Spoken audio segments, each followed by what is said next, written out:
नमस्कार, मैं दीवान नौटियाल और आप देख रहे हैं डीसीपी न्यूज़। डीसीपी न्यूज़ के साथ आज की हमारी इस चर्चा में खास मेहमान हमारे साथ उपस्थित है। मैं बात करूं तो हिमाचल प्रदेश से प्रगतिशील बागवान श्रीमान शर्मा जी हमारे साथ मौजूद है। शर्मा जी, आपका बहुत बहुत स्वागत है जनाब आपके आज के इस कार्यक्रम में। नमस्कार जी। मैं जानना चाहूँगा शर्मा जी सबसे पहले, क्योंकि जिस तरीके से आपने एक संघर्ष भरे जीवन से शुरू की थी बागवानी, थोड़ा सा आप उस स्टार्टिंग के बारे में बताएंगे कि कैसे आप इस फील्ड में उतरे? तो नौटियाल जी, लगभग इसमें मेरा एक्सपीरियंस जो बागवानी की जहाँ बात है, तो बागवानी में लगभग 30 वर्ष पहले से लेकर कर रहा हूँ। हाँ, तो आज बात है नर्सरी की। तो नर्सरी फिर थोड़ा सा मैंने सोचा भाई लोगों को ज़रूरतें हैं प्लांट की, तो अब तो आप देख ही रहे कि कितनी बड़ी क्रांति आई है ये बागवानी में।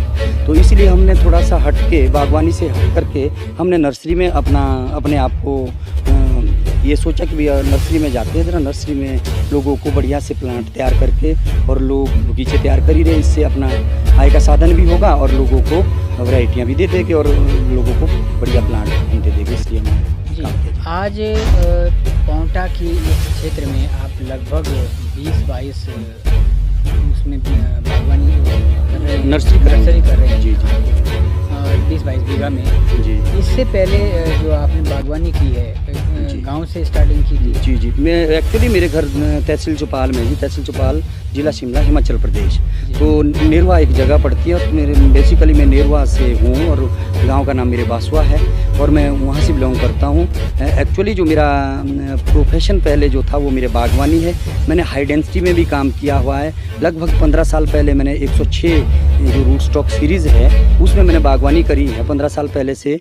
और जो ये आपका रूट स्टॉक है, रूट स्टॉक में मैंने अब जो है सारी किस्में मैंने रूट स्टॉक में लगा ली। और सीडलिंग में मैंने 20 साल पहले से जो है वो स्पर वैरायटी में काम किया है, जहाँ स्पर वैरायटी की मैं बात कर रहा हूँ। एक्चुअली मैं जो इस बागवानी क्षेत्र में जो जुड़ा हूँ, बागवानी में जो जुड़ा हूँ मैं, वो लगभग मैं 30 साल वर्ष पहले से जुड़ा हूँ, क्योंकि हमारे रॉयल जो वैरायटी होती थी हमने उसमें काम किया है।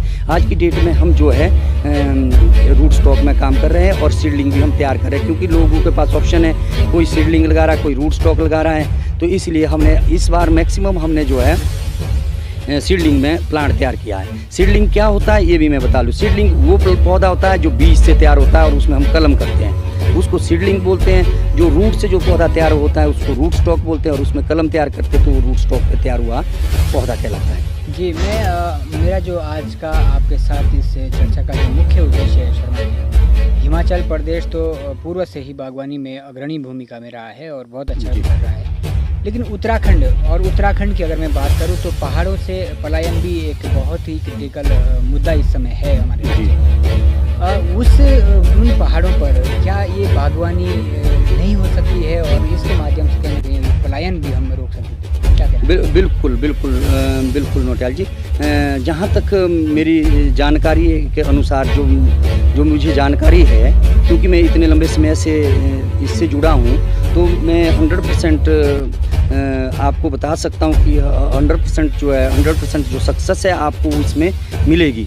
उसका कारण क्या है कि जो नए बागवान है, अगर वो अल्ट्रा हाई डेंसिटी से या डेंसिटी से छोड़ करके अगर वो बड़े प्लांट में अभी करते हैं, या किन्हीं के पास किसी भी बागवान के पास पुराने पौधे हैं या उसको काट लेते हैं, तो मैं जहाँ तक मेरा अनुभव है कि वो उसको ना काटे, उसमें वो टॉप ग्राफ्ट करे। अगर उनके पास ऑफ वैरायटी है तो उसमें अच्छी वैरायटी वो पैदा करे और उसमें अच्छी प्रोडक्शन मिलेगी। मैं एक उदाहरण देता हूँ, मेरे रिलेटिव एक संदीप शर्मा जी, तो उनसे मैंने वो क्या नाम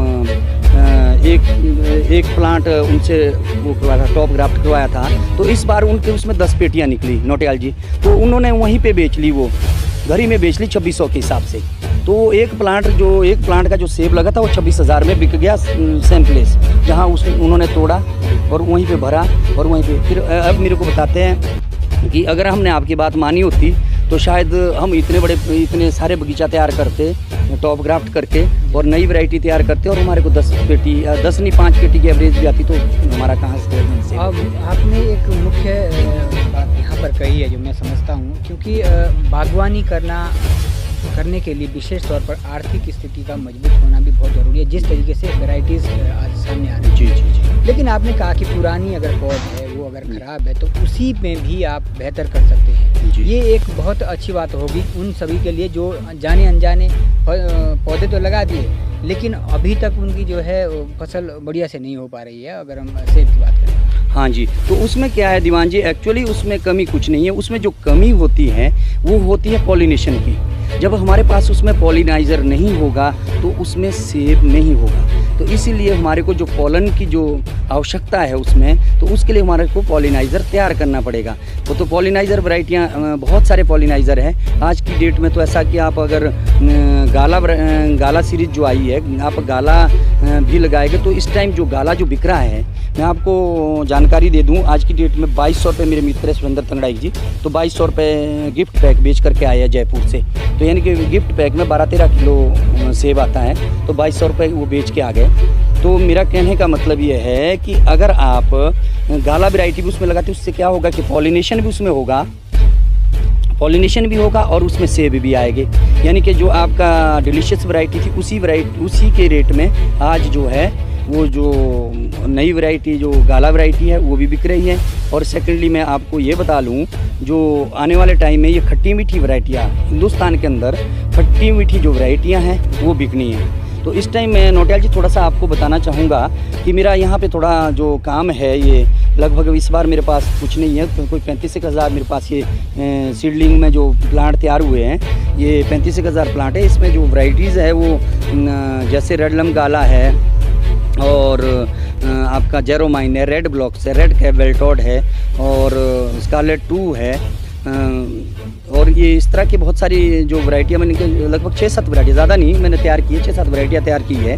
तो मैं लोगों को ये मैसेज देना चाहूँगा कि आप गाला वैरायटी भी लगाएं। जहाँ तक आपका प्रश्न था कि जो पुराने बगीचे में आप चाहे अगर वैरायटी ऑफ वैरायटी है तो आप उसको चेंज कर सकते हैं, आप उसमें टॉप ग्राफ्ट करके अच्छी वैरायटी लगा सकते हैं और आपको तीसरी साल में उसमें पूरी क्रॉप लगेगी। नए प्लांट को तैयार करने के लिए आपके 5 सालें लगेगी। जब आप पुराने पौधे में उसको कन्वर्ट करेंगे तो उसमें आपको 3 सालें लगेगी पूरी क्रॉप के लिए। तो उसमें 3 साल में पूरी क्रॉप आएगी, तो आपको बहुत बेनिफिट होने वाला है।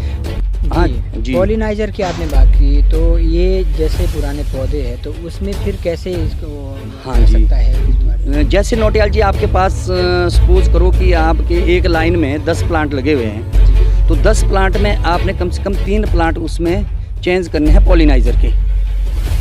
ठीक है जी। अगर आप चाहे तो आप उसी में भी साइडों में एक कलम 2 कलम उसके चारों तरफ 2 3 किस्म के पॉलिनाइज़र लगा करके आप उन पौधों में भी पॉलिनेशन कर सकते हैं। अगर आपने पूरा पेड़ तैयार करना है तो आप लगभग 30% आपके पॉलिनाइज़र होना चाहिए। बिल्कुल। जैसा कि आपने कहा है अभी भी जो पुराने पौधे उसमें भी आप बेहतर कर सकते हैं। और मैं आप अपने दर्शकों को बताते चलूँ कि शर्मा जी जौनसार से काफ़ी टचिंग में रहे और काफ़ी सारे बागवान आपके संपर्क में है जौनसार से। और अगर मैं जौनसार के हाजा गांव की बात करूं तो इस बार आप जब आए थे आपने कुछ उनके बीच में एक जज्बा पैदा किया, तो इस बार काफ़ी हद तक उनको बागवानी देखने को मिली है। जैसे मैं सोशल मीडिया पर उनके माध्यम से जो पोस्ट डाली गई थी, भारू नौटियाल का मैं जिक्र करूँ और एक आध और भी वहाँ के बागवान हैं। आपके संपर्क में अभी तक जो आपसे संपर्क में है जौनसार के जो लोग हैं, उनमें से किसको आपको लगता है कि सबसे अच्छा अभी कर रहे हैं? देखो जी, मैं भारू नौटियाल जी का यहाँ पर जिक्र करूँगा कि वो भी अच्छा प्रयास कर रहे हैं। दूसरे जोगियों से वीरेंद्र चौहान है, तो वीरेंद्र चौहान जी ने बहुत अच्छा काम किया हुआ है। उनके पास बहुत बड़े बड़े प्लांट हैं। उन्होंने भी रेड चीफ जो वैरायटी लगाई थी उसमें उन्होंने काम किया और बहुत अच्छा उनको रिस्पांस मिला है। और दूसरा वो हाई डेंसिटी में भी आ गए। उन्होंने हाई डेंसिटी में भी उन्होंने लगभग वो मेरे को बता रहे थे भाई मेरा 1600 रुपये प्रति प्लांट जो इन्वेस्टमेंट हो रही है हाई डेंसिटी में, यानी कि जो ये संघन खेती होती है हाई डेंसिटी, तो उसमें उन्होंने काम किया है। अगर आपके पास पैसा है तो मैं यहाँ पर दर्शकों को ये बताना चाहूँगा कि अगर सबसे ज़्यादा प्रोडक्शन होती है तो वो जितने भी आपका छोटे आकार का जो पौधा होगा वो उस मात्रा में ज़्यादा लगेगा अकॉर्डिंग टू लैंड स्पेस, तो उसमें आपकी उतनी ही ज़्यादा प्रोडक्शन होगी। जहाँ तक M9 की बात करूँ मैं तो सबसे ज़्यादा थ्रू आउट वर्ल्ड सबसे ज़्यादा जो बागवानी हो रही है वो M9 में हो रही है। और 70% बागवान जो है M9 में काम कर रहे हैं। और M9 में जो मतलब प्रोडक्शन है वो बहुत बढ़िया होती है और साइज़ भी बढ़िया होता है, लेकिन उसमें खर्चा अधिक है। जब तक लोगों की आर्थिक स्थिति ठीक ना हो, जिसकी आर्थिक स्थिति ठीक है वो हाई डेंसिटी में जाए, अदरवाइज़ वो सील्डिंग में काम करे और 793 में काम करे, 111 में काम करे। लॉस किधर इसे नहीं होना, क्योंकि मैं आपको ये बता लेता हूँ कि अभी तक भी जो एशिया का सबसे रिच गांव है वो हमारा ये क्या नाम यहाँ पर ये मड़ौग गांव पड़ता है, एशिया का है शायद वर्ल्ड का है, ये मेरे को खास ध्यान नहीं है, शायद एशिया का सबसे अमीर गांव जो है वो मड़ौग गांव है। और वहाँ पर जो सेब पैदा किया गया है वो भी एक्सपोर्ट होता है। और उस वहाँ जो वैरायटी लगी है वो रॉयल पे काम कर रहे हैं लोग, वहाँ पे रॉयल पे काम किया, सील्डिंग में काम किया, वो भी अरबोपति या करोड़पति आदमी है और उन्होंने भी उसी से ही वो अभी भी कर रहे हैं। और ऐसा नहीं है कि सील्डिंग में सेब नहीं होता है या आप सिर्फ M9 में सेब होगा, ऐसा तो नहीं है। पर जिस प्रकार से आदमी कर सकता है कि वो मैंने बता लिया आपको कि उसमें क्रॉप ज़्यादा होती हैं, उसमें प्रोडक्शन ज़्यादा होती है। अगर आप उसको करने के लिए असमर्थ है, सक्षम नहीं है, तो आप उसको छोड़ करके आपके पास जो लगा हुआ है आप उसमें काम कीजिएगा और सीडलिंग में काम कीजिएगा। और बाकी भी जो रूट स्टॉक, आपने बहुत सारी वेराइटीज़ का यहाँ पर जिक्र किया है, M9 हुआ, रूट स्टॉक हुआ, सीडलिंग हुआ, इन तीनों में विशेष का डिफरेंस क्या है? हाँ, ये मैं आपको बता दूँ। जो रूट स्टॉक जो सीरीज़ है ना जी, जो रूट स्टॉक में जो सीरीज़ें हैं वो अलग अलग है। जो M9 है ये भी रूट स्टॉक है, ये भी रूट स्टॉक है, 793 भी रूट स्टॉक है, 111 भी रूट स्टॉक है, 106 भी रूट स्टॉक है, 116 है, T337 है, जिनेवा में 202 है। यानी कि बहुत सारे मतलब यानी कि मैं आपको जिनेवा सीरीज़ बता लूँ, आपको ये मटन और मलिंग की जो ये सीरीज़ें हैं मैं इनके बारे में मैं बता लूँ आपको। तो ये ढेर सारे इन्होंने जो है वो रूट स्टॉक निकाले हुए हैं। जो मैं बता रहा हूँ, जो छोटा जो पौधा रहता है वो M9 में काफ़ी छोटा रहता है और उसमें संघन खेती कर सकते हैं आप। और उसमें क्या है कि आपको प्रोडक्शन ज़्यादा मिलेगी और आपको उसके लिए जो न्यूट्रिशन होता है, एक्चुअली जो इसमें जो बात है वो सारी रूट की है। उसमें शैलो रूट्स होती है, शैलो रूट से आपको जितना भोजन उसको मिलेगा उस हिसाब से उसकी जो सेब तैयार होगा, न्यूट्रिशन उसमें मिलेगा, उस हिसाब से वो साइज़ इंक्रीज़ होगा। ये और जहाँ तक आपने डिफरेंस की बात की कि सिर्फ डिफरेंस यही है, M9 कोई अलग से नहीं है, वो भी रूट स्टॉक है। और ये रूट स्टॉक में सिर्फ फर्क दो ही है कि एक सीडलिंग है, एक रूट स्टॉक है। ये भी सीडलिंग रूट स्टॉक है जिसको हम अपनी भाषा में पार्टी बोलते हैं। वो रूट स्टॉक की पार्टी दूसरी है, पर हम उसमें हमारे को कलम करके प्लांट जो तैयार करेंगे वैरायटी वो होगी। तमाम सारे कार्यक्रम हम देखते रहते हैं, डिजिटल साथी के माध्यम से भी कई कृषक जो है जौनसार के उनके साथ चर्चा में शामिल हुए थे।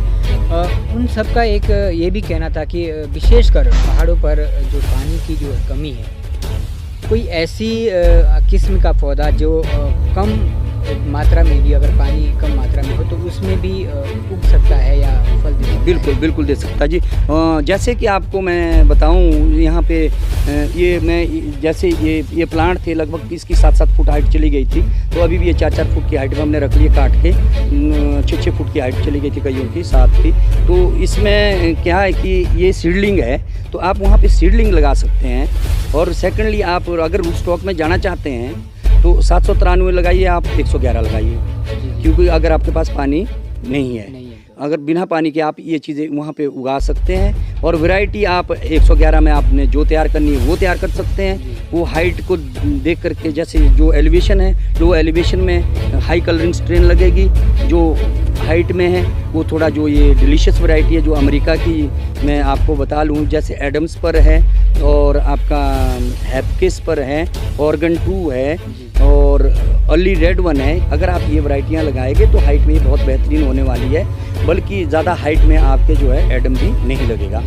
हाँ, बाकी ये सारी वैरायटियाँ जो मैंने गिनाई आपको USA की, तो ये सारी वैरायटियाँ होने वाली है। जौनसार से आप बहुत करीबी से जुड़े हुए हैं। अगर मैं बात करूं चक्राता विधानसभा की, तो उस बेल्ट को आपने देखा है, उस हाइट पर कौन सा पौधा बेहतर हो सकता है जिसमें कम लागत हो? क्योंकि मीडियम किसान है वहाँ का, जिसके पास चाहे सक्षम नहीं होगा, M9 जैसे आपने बात की उसमें सक्षम नहीं होगा, तो जो कम से कम क्लियरिंग में पैदा हो सकता है उसमें नोटियाल जी मैं आपको बता लूँ कि जैसे सीडलिंग में तैयार है आपका जेरोमाइन है, रेड विलॉक्स है, रेड कैवेल्टोड है, और ये जो वैरायटियाँ हैं जो लगभग 7,000 फीट तक की हाइट के लिए जो है, 7,500 फीट तक की हाइट के लिए है, 4,500 फीट से लेकर, और स्कारलेट 2 हो गया, रेड ब्लॉक्स हो गया, मैंने आपको बता लिया, रेड कैप बेल्टोड है, येरोमाइन है, और अभी एक Z1 भी आया हुआ है, पर उसका इतना अभी जब तक रिजल्ट नहीं निकलता तब तक क्या बताएं। किंग रॉट है, और इसको आप लगा सकते हैं और बहुत बेहतरीन सेब हो सकता है। और गाला सीरीज़ में मैं आपको बता लूँ, गाला में भी आप डार्क बैरन गाला लगा सकते हैं, बुकई गाला लगा सकते हैं,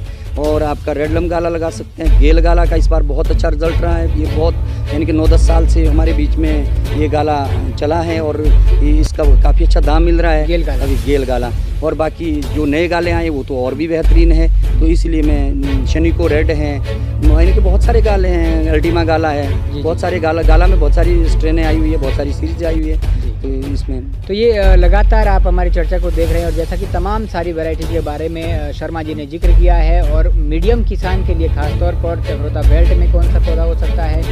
और आज की ये चर्चा कहीं ना कहीं हमारी राज्य सरकारें हो, केंद्र सरकारें हो, पलायन, पहाड़ से पलायन का एक मुख्य मुद्दा हो चुका है, समस्याएं गंभीर है, उनको अगर रोकना है तो कहीं ना कहीं बागवानी की तरफ युवाओं को देखना पड़ेगा, उन क्षेत्रवासियों को देखना पड़ेगा जहां पर ये पलायन हो रहा है। लेकिन उस दिशा में तमाम सारे, मैं बताते चलूँ कि तमाम सारी जो गवर्नमेंट की जो पॉलिसी होती है वो निकलती है, तमाम सारी सहायताएं हैं, लेकिन उन पॉलिसी को धरातल पर उतारने के लिए एक बेहतर रोड मैप होना चाहिए, ये ऐसी मैं उम्मीद करता हूँ प्रदेश सरकार से भी। शर्मा जी, अभी यहाँ पर कितनी वैरायटीज़ आपके पास है, और सबसे अधिक कौन सी वैरायटीज़ की जो आपने पौध लगाई है? मेरे पास सबसे ज़्यादा जेरोमाइन लगा हुआ है जी, बाकी रेड ब्लॉक्स है, बाकी मेरे पास रेडलम गाला भी काफ़ी लगा हुआ है। तो मेरे पास कुल मिलाकर के वैरायटियाँ सारी जो मैंने गिनाई आपसे, तो ये वैरायटियाँ हैं, और जो एक परखी हुई है वैरायटियाँ हैं जो हमने लगाई हैं। बाकी मैं बागवानों को, आपके नौजवानों को ये मैसेज देना चाहूँगा कि इसमें जो है 5 बीघे में मेरे हिसाब से लगभग 10,000 की इनकम आपकी मिनिमम इनकम है 5 बीघे ज़मीन में, यानी कि जिसको हम एक हेक्टेयर बोलते हैं, हेक्टेयर नहीं ये आपका, चलो 5 बीघे ज़मीन में जो हमारा है लगभग 10 लाख की इनकम हमारी ईजिली हो सकती है 5 बीघे जी। इससे बेहतर तो शायद कुछ हो नहीं सकता। लेकिन अगर जो कृषक हमें देख रहे हैं, जो आपको सुन रहे हैं, अगर वो आपसे संपर्क करना चाहें, कुछ जानकारी लेना चाहें, तो किस माध्यम से आपसे संपर्क कर सकते हैं? सर, मेरा नंबर है कि मेरे नंबर में संपर्क कर सकते हैं 98 169 74 412 9816974412 जी। तो ये शर्मा जी ने अपना संपर्क सूत्र भी का भी जिक्र किया है। अगर कोई भी कृषक, कोई भी बागवान का इच्छुक, कोई बागवान अगर किसी तरह की जानकारी बागवानी के बारे में, पौध के बारे में लेना चाहे तो शर्मा जी से संपर्क कर सकते हैं। और शर्मा जी पूर्व से ही काफ़ी हेल्पफुल रहे हैं बागवान में, कहीं भी किसी के द्वारा भी अगर इनसे जानकारी चाहिए गई तो तमाम जानकारी इनके माध्यम से मिली है। आप सभी से भी उम्मीद करते हैं कि अगर आपको भी कोई जानकारी चाहिए आप संपर्क करिएगा। अगर इनसे संपर्क नहीं हो पाता तो आप हमारे चैनल के माध्यम से भी संपर्क कर सकते हैं। शर्मा जी, अभी जो पौध है आपके पास, कौन सी पौध तैयार हो चुकी है और किस कीमत पर आप पौध? ये इसका रेट आपको 100 रुपये के हिसाब से दी जाएगी जी, बाकी आप कहीं भी कंफर्म कर सकते हैं। लगभग इसकी जो कीमत है वो 150-180 रुपये के हिसाब से ये बाकी जगह में मिल रही है। चलो ये मेरा अपना रेट, मैं अपने हिसाब से बेच रहा हूँ, तो मैं 100 रुपये के हिसाब से बेच रहा हूँ जी। और अभी ये सेब के अलावा कुछ ऐसा एरिया रहता है जो सेब के अलावा भी कुछ ऐसे नाशपाती है या कुछ और जी, स्टोन फ्रूट में भी जा सकते हैं आप, पर मेरे पास नाशपातियाँ भी लगी हुई है। मेरे पास जो सबसे अर्ली वैरायटी में है वो कारमेन है, और सेकंड नंबर पे मेरे पास अवाते फेटल भी लगी हैं, मोटी डंडी भी लगी हुई है। ये सारी नाशपातियाँ? ये नाशपातियाँ हैं जी, और नाशपातियाँ में ये काफ़ी प्रचलित नाशपातियाँ हैं और काफ़ी एडवांस है, और ये जून के महीने में तैयार हो जाती है, लगभग फर्स्ट वीक जुलाई में ये तोड़ी जाती हैं। और मैं आपको एकड़ की बात कर रहा था, ये हेक्टेयर की बात नहीं, एक एकड़ में यानी कि 5 बीघे ज़मीन में ये आदमी जो है लगभग 10 लाख रुपया ईजिली कमा सकता है। टोटल पौध क्या बोलते हैं, नाशपाती, सेब, गाला, अलग तमाम जो सारी वैरायटी आपके पास, टोटल पौध अभी आपके पास कितनी होगी? मेरे पास टोटल है जी कोई 31,000 है। 31,000? हाँ, 31,000 पौध है मेरे पास, और मेरे पास बुकिंग शुरू हो रखी है, और फिर आगे देखो देखो भी booking शर्मा करवाना जी, चाहिए, करवा सकते हैं। हिमाचल तो पहले से ही एडवांस है बागवानी में, और आपका जो अभी आपने ये पौध पैदा की है ये भी हिमाचल का एरिया है, जी। लेकिन आपको नहीं लगता कि आपको उत्तराखंड में कहीं ऐसी जगह ढूंढनी चाहिए, क्योंकि उधर की तरफ ये क्रेज अगर हो जाए लोगों में तो वहाँ एक पलायन भी रुक जाएगा और आपके माध्यम से भी वहाँ अच्छा हो सकता है। बिल्कुल नौटियाल जी, मेरा जो अगला प्रयास है वो मेरा बिल्कुल जो मैंने फोकस किया है वो उत्तराखंड के लिए ही किया है। मैं सोच रहा हूँ कि कहीं उत्तराखंड में मेरे को ज़मीन मिल जाए तो मैं उत्तराखंड में भी प्रयास करूँगा। और मैं एक बात आपको बता लूँ कि मेरे जो ये प्लांट की जो बुकिंग होती है वो मैक्सिमम मेरे नागालैंड जाता है। हाँ जी, मैं पिछले साल भी गया था, तो इस वर्ष भी मैं जाऊंगा। नागालैंड में मेरे पास काफ़ी हद तक इसकी सप्लाई है, तो नागालैंड में भी लोग जो है जी जी जी, जैसा आपने जिक्र किया नागालैंड में, अभी हम जब संपर्क कर रहे थे तो भी आप नागालैंड में ही थे, लेकिन वहाँ शायद नाशपाती का ज़्यादा ट्रेंड चल पड़ा जी। चल पड़ा है शायद। हाँ, वो इसलिए चल पड़ा जी, वहाँ पे लोग ज़्यादा जो है वो ऑर्गेनिक खेती करते हैं, तो इसमें थोड़ा सा स्प्रे स्प्रू का मैक्सिमम रोल होता है, तो वो लोग स्प्रे नहीं कर पाते हैं इसमें, तो वो इतने अपने आप को नहीं समझ पा रहे कि भाई हम सेब किस तरह से तैयार करें। चलो, मेरे संपर्क में लगातार है, तो बाकी उनको शेड्यूल थोड़ा सा इसके बारे में मैंने बता लिया था, और मैक्सिमम वहाँ पर नाशपाती लगा रहे हैं लोग जी। पिछले साल भी वो 12,000 प्लांट मेरे से नाशपाती के ले गए थे। अच्छा, 12,000 जी। प्लांट। उत्तराखंड में आप ज़मीन की तलाश की बात कर रहे हैं, किस हाइट पर आप देना मेरे चाहते को अगर 3,000 से लेकर 4,500-5,000 फीट की हाइट तक मेरे को ज़मीन कहीं भी मिल जाए, तो मेरे को लीज़ में मेरे को मिल जाए तो मैं लीज़ में वहाँ पर लेने के लिए तैयार हूँ। जी जी। तो ये तमाम सारी जानकारी हमने बागवानी के क्षेत्र में शर्मा जी से ली है, और तमाम सारी इनके पास पौधा अभी तैयार भी है, जैसा कि आपने भी जिक्र किया है। और आप लोगों को भी यदि बागवानी में, मैं पुनः आपको अवगत करवा दूं, अगर बागवानी में आपको रुचि है, बागवानी में जानकारी चाहिए या कोई पौध चाहिए, तो आप शर्मा जी के नंबर पर संपर्क कर सकते हैं, या आप उत्तराखंड के विकासनगर तहसील से चंद दूरी पर पोंटा में संपर्क कर सकते हैं। पोंटा के नज़दीक इनकी बागवानी है और आप आसानी से यहाँ पर पहुँच सकते हैं। तो ये हमारे साथ आज की शर्मा जी की तमाम सारी चर्चाएं थी। मैं इस चर्चा के लिए आपको पुनः बहुत बहुत बधाई देता हूँ। अंत में लोग फल तो खाना चाह रहे हैं शर्मा जी, लेकिन सोचते हैं कि टरक भरकर ये आए, मेहनत तो कहीं ना कहीं करनी पड़ेगी। हाँ, मैं ये मैसेज देना चाहूँगा कि जो भी आदमी पौध लगाए वो इस तरीके से लगाए। ये नहीं है कि भाई आप ज़्यादा से ज़्यादा ले जाए और आप उसमें मेहनत ना करें। आप कम लीजिए, कम में मेहनत अच्छी कीजिए और आपको अच्छा रिजल्ट मिलने वाला। ये गारंटी है कि आप कम पौध में अच्छी मेहनत करेंगे और आपको अच्छे रिजल्ट मिलने वाले हैं। ऐसा नहीं है। एक चीज़ मैं दर्शकों को मैं बताना चाहूँगा, बागवान भाइयों को बताना चाहूँगा कि जो भी आदमी ये सोचता है कि मेरे को मैं इस बार पौध लगा लूँगा, अगले साल को मेरे को सेब मिल जाए, तो ये असंभव है, ये संभव नहीं है। वो जिस आदमी को पेशेंस नहीं है वो बागवानी के काबिल नहीं है। आपको 5 साल इसमें वेट करना पड़ेगा। 5 साल बाद आप इसमें क्रॉप लीजिए। और दूसरा मैं बताना चाहूँगा कि हाई डेंसिटी में अगर करना है तो जैसा कि पहले भी मैंने बताया, तो उसमें लगभग 1600 के आसपास खर्च आ रहा है। अगर आप फेदर प्लांट ले जा रहे हैं तो जैसे कि मेरी उनसे जोगियों वाले जो वीरेंद्र चौहान जी, उनसे भी मेरी बातचीत हुई थी, तो उन्होंने भी मुझे बताया था कि मेरा टोटल जो इन्वेस्टमेंट है वो 1600 रुपये प्रति प्लांट आ रहा है। अगर कोई आदमी उसमें सक्षम है तो वो उसमें कर सकता है। अगर किसी ने ये करना है, क्योंकि वो तो ऑलरेडी जो तैयार किया हुआ पौधा वो 3 साल नर्सरी में तैयार किया हुआ फेदर तैयार किए होते हैं, तो 3 साल बाद आप उसको लगाते हैं। 3 साल बाद ये भी आपके सैंपल में आ जाता है। तो यही मैं लास्ट में आपके सभी उत्तराखंड के जितने भी बागवान भाई हैं, सभी को मैं यही मैसेज देना चाहूँगा कि थोड़ा पेशेंस के साथ आप कीजिए, क्योंकि वहाँ पर भी कई लोगों ने बहुत पहले सेब लगाए हुए हैं। थोड़ा चलो जानकारी के अभाव के कारण वो नहीं कर पाए होंगे। वैसे तो हमारी साइड भी ऐसा ही है, हर जगह में ऐसा ही है। मैक्सिमम लोगों ने लगाए हैं, कुछ जानकारी नहीं होती है। तो आप हॉर्टिकल्चर डिपार्टमेंट से, आप किसी भी जो प्रोग्रेसिव प्रगतिशील बागवान हैं, तो आप उससे कॉन्टेक्ट कर सकते हैं कि भाई किसी से भी जानकारी ले सकते हैं। बहुत सारे यूट्यूबर आदमी हैं, यूट्यूबर है, आप उनसे कांटेक्ट कर सकते हैं, उनसे जानकारी ले सकते हैं। अगर आप मुझे समझे कि मैं इसके काबिल हूँ तो आप मुझसे भी जानकारी ले सकते हैं। आपका बहुत बहुत धन्यवाद। जी धन्यवाद सर। तो ये तमाम सारी जानकारियाँ शर्मा जी के साथ आज हमने आपको साझा की। और मैं बताते चलूँ कि एक बहुत सुंदर एग्जाम्पल हमारे पास है कि पिछले 2 साल से हम कोविड-19 की महामारी से जूझ रहे हैं, और उसके मद्देनज़र जो रिपोर्टें शासन के माध्यम से हमें आ रही हैं कि बड़ी संख्या में प्रवासी उत्तराखंडी भी लौट आए हैं, और कहीं ना कहीं जिन घरों में ताले लगे थे पहाड़ों पर भी उसकी तरफ कहीं ना कहीं एक नज़र से देख रहे हैं। लेकिन सरकार के पास एक चैलेंज रहेगा कि जो प्रवासी उत्तराखंडी जो आए हैं उनको कैसे रोका जाए। रोज़गार का एक बेहतर माध्यम हो सकता है बागवानी, और बागवानी पलायन को रोकने का एक बेहतर माध्यम हो सकता है। तो कहीं ना कहीं जो भी हमारी स्कीमें हैं, जो शासन की तरफ से जो हमारी स्कीमें हैं, उनको धरातल पे उतारने का एक रोड मैप बेहतर होना ज़रूरी है। आपने ये सारी चर्चा हमारे साथ शर्मा जी के माध्यम से सुनी।